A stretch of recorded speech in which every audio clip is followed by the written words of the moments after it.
Hi, my name is Dr. Sigal Eilat-Adar. I am from Israel. I'm a clinical dietitian and an epidemiologist, and I'm going to tell you about my trip to Sri Lanka. How did it all start? I did my postdoctorate in Washington, D.C., and my mentor was Professor Helene Resnick. Helene's best friend, this is the group from Washington, and Helene's best friend from university is Aruna Sarma. Aruna Sarma is married to this great guy. His name is Dr. Naresh Ganaratnam. His family is from Sri Lanka, and 16 years ago he established an orphanage for children who survived the the civil war in Sri Lanka. I also took to the project my two friends from the WHO, Dr. Dorit Nitzan-Kalufsky, who is the head of the East Europe area of the WHO, and Isabel, who is the nutritionist who works with her. A year before my travel to Sri Lanka, I was in the United States and I saw all these abandoned of vitamins, not necessarily. And the year after, that's what I saw when I came to the cardiology department in the hospital in Sri Lanka. So that was a change. That's where Sri Lanka is. It's southern to India. It's an island.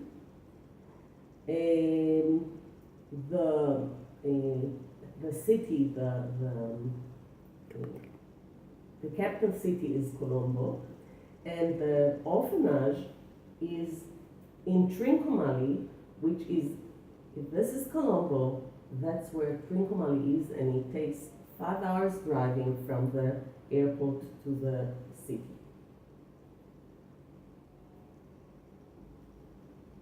The weather is a mainly tropical climate, and that is the reason that although the place looks like this, and this is where the orphanage is, my daughter, Ronnie, who joined me, had to sleep like this because of all the mosquitoes and the heat and the light and all the rest. I must mention that Ronnie put her bat mitzvah money to travel with me to this special trip. Despite the weather, since Sri Lanka used to be a British colony, that's how the girls have to go to school. They have to be well dressed, and it's not competing with the hot weather, but that's how it is. This is the group I came with. We were several doctors from the United States, me, myself, and the kids who joined them. Usually the families take their kids and their kids' friends to help us in the projects we're doing in Sri Lanka, and this goes on for over 8-9 years already. So we arrived to the orphanage, and that's how they welcome us, with dancing, singing, a lot of fun and warmness. They show us the English they studied in their school. And this is the head of the orphanage, Angela, who we became very friendly, and she helped me a lot. Without of her help, of course, I could not make anything of the progresses we did. That's the kitchen, very modest, very simple, but very, very clean and warm. This is the kitchen team. Here's Naresh's mother, who helped me a lot with the Tamil language and with the translations, and explained me all about the Sri Lankan culture. Getting ready for breakfast. Here we see the milk. In the Western world, we have the milk the liquid milk. But here in Sri Lanka, since they don't have a lot of they don't have refrigerators and it's very difficult to bring the milk, they use powder. They usually drink water. However, when the delegation comes, it's all full of beverages, sweet beverages and soda, and this is really a point to think about. But usually they drink water, and the milk they make out of powder. I wanted to ask my colleagues whether this powder is healthy, but I could not even see any list of ingredients, not in Tamil, not in Senegal, and not in English. The coconut is one of the main fruits they use. Coconut is a saturated fat. Here they show me how they prepare it.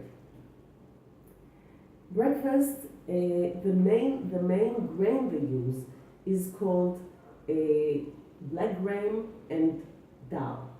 And they use a lot of black gram, which is very healthy, but they put it together with flour, and the proportions are very important whether it makes it healthy or less healthy. Tosei, the main dish of the breakfast, is like a pita, and with the pita they take this curry samba, who has dal, onion, chili, carrot, curry. Some of them eat standing, but then they all sit together, and the older girls help the younger girls. The white dresses stay clean. Here we see the tosei. Here we see the curry samba, which they take together. And they also have this flatbread, which is quite unhealthy because it's made of, of flour and water and salt. And then they put it into oil. Very tasty. Since Ronnie and I don't like to eat so much curry on the morning, they make us eggs. The eggs are fresh. They just got them from the chicken, from the hens that go outside in the orphanage field. However, I think that the girls they need the eggs much more than Ronnie and I need it. Here's the breakfast. That's how the girls eat, and that's how we eat. I think it should be the other way around, but this will happen later. We can also see that if you eat enough from this food, it's very healthy because it contains legumes, it contains grains. But if you eat too much, and if you eat this roti tisu, this is going to be too much calories, and the older adults are getting heavier and fatter. Friday, the day of Hinduism, they have vegetarian menu as identifying with the Hinduist. And this starts with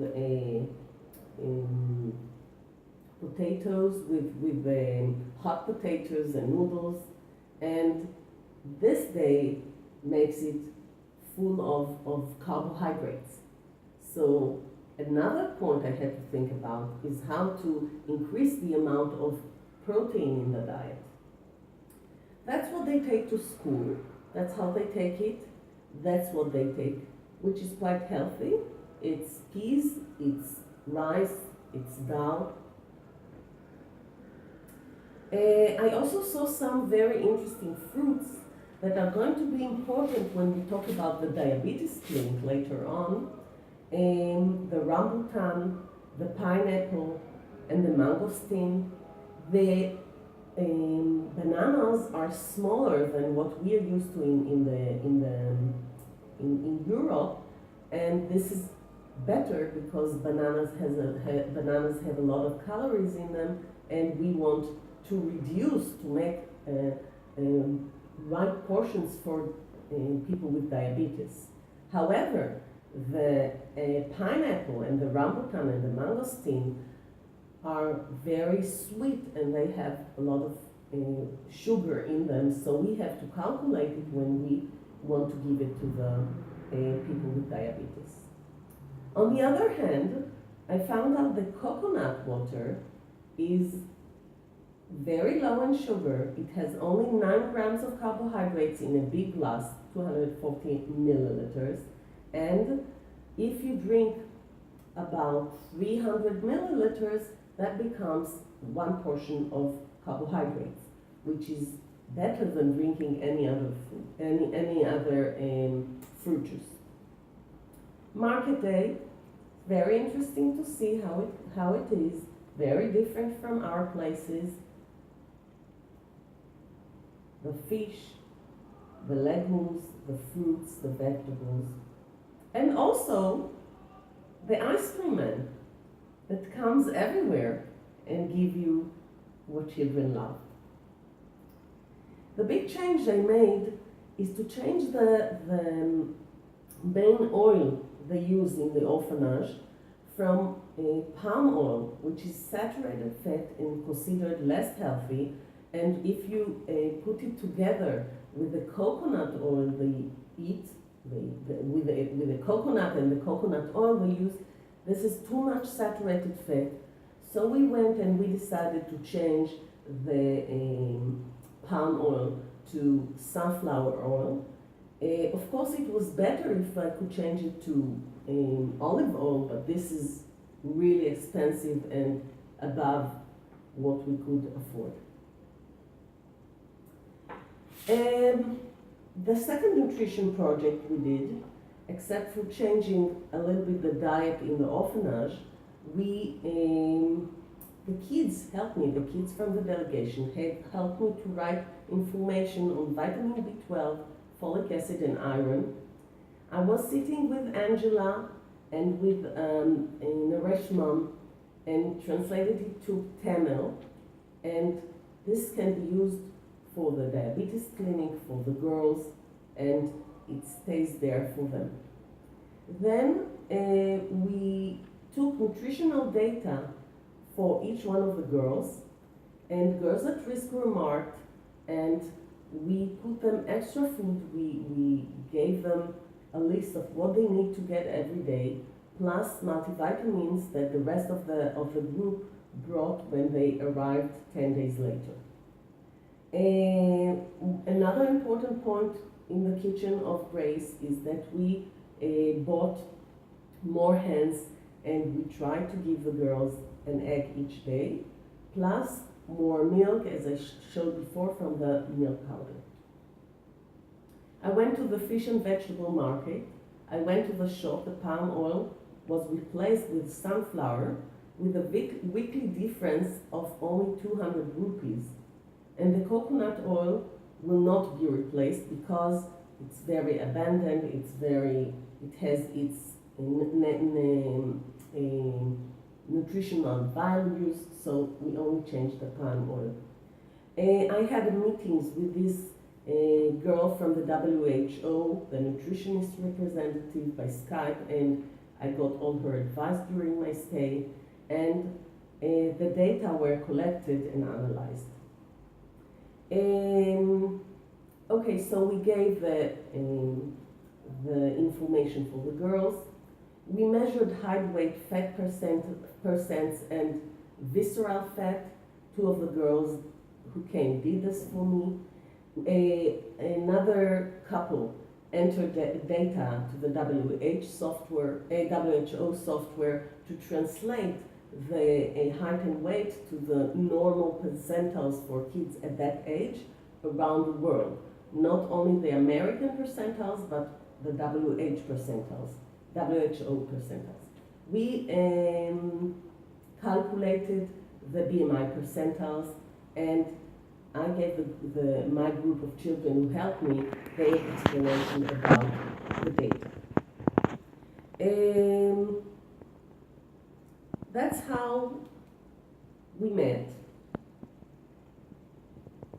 The interaction with the girls was very nice. I want to show you.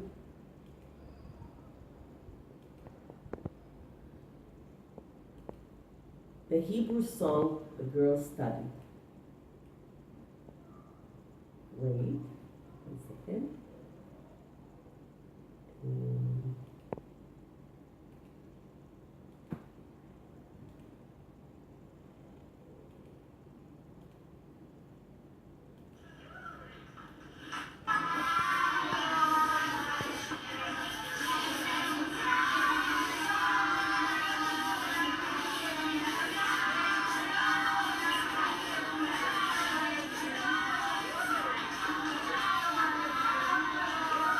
This is a song will bring peace upon you.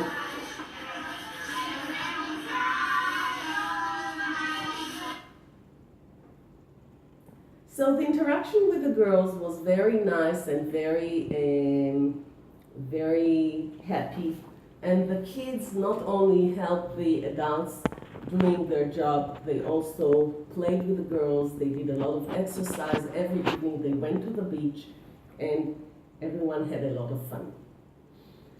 We did another very important project, that is the Diabetes Center. We decided that the diabetic follow-up in Sri Lanka has to be encouraged and has to be, and the people have to have follow-up. And since I think that the people I met, not only they didn't know what Judaism is, they didn't know what a nutritionist is, and some of them didn't even know what a white woman is, so it was very interesting for them to meet me. And I decided to do my input in nutrition for diabetes people. So we built together this group of people, Angela, the head of the orphanage, and Dr. Naresh Ganaratnam, who was the head of the physicians part. We built a diabetes clinic in the orphanage. We published it around the Trincomalee, around the city, and the van of the orphanage during certain days went around the city and collected people who wanted, from several stations, who wanted to come and to be checked up for their diabetes situation, and then took them back. We had 4 days like this, and we meant to continue it monthly with the people from the orphanage. So here we sit, Naresh's mother and Jessie, who is replacing me in the nutrition part in the clinic, and we translate everything to Tamil. Here, the kids starting to collect the data and to make the software to work with. When going to this cardiology department, as I mentioned before, it was very interesting to see not only the way they put the medications, but also some medications that I'm not aware that they help any cardiology problem, like the vitamin C. That's a group who went to the cardiology department. We did a collaboration with Dr. Bahu, who is the head of this department. He also suggested that we will do our clinic in the hospital, but then we realized it is more comfortable to do it in the orphanage, more place. And that's the group. An internal physician, Naresh, the nurses who are going to check the eyes and the legs of the people, the dentist, and the translator and microbiologist. All of them are well-known professors in the USA. So that's how it went. I took the Israeli food groups for diabetes and translated it to Tamil, and that's how it looks in Tamil. We did it for all the groups, how we count carbohydrates. The setting was, we had stops where everyone went through all the stops. Here they collected the data. They checked the blood pressure. Here the girls, the nurses checked the legs, and they studied it from the physicians who did it. Here the dentist checked for the teeth. you know there is a very high correlation between tooth problems and diabetes. And teeth problems can worsen the diabetes and can worsen the complications of diabetes. So this is another important point. And here's Jessie sitting, explaining about the diet. Here you see the papers she's going to give the people. So here's the dentists checking. Here's the check of the blood pressure and glucose levels, of course. Here's the lecture we gave on nutrition.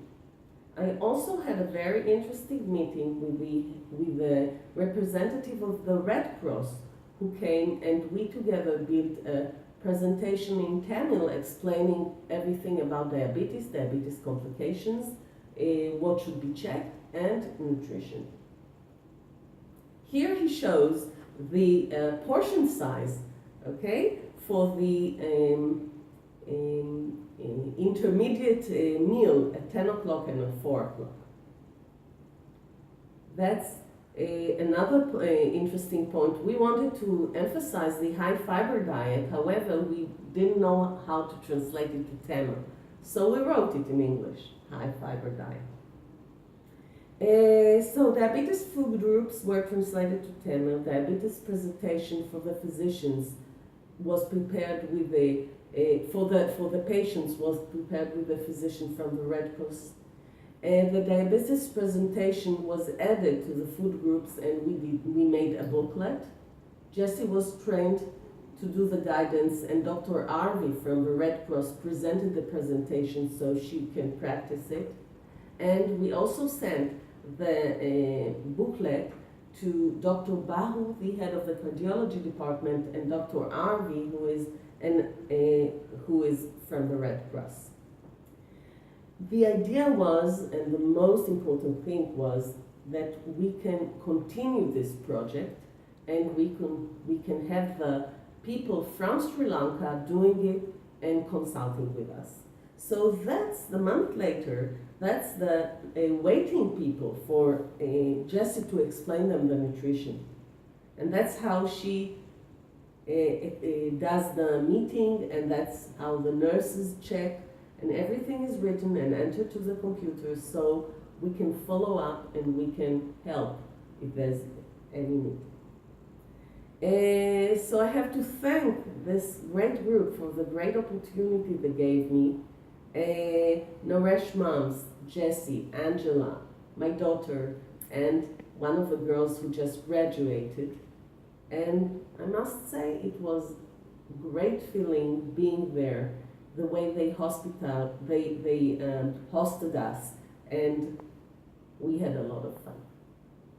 Thank you.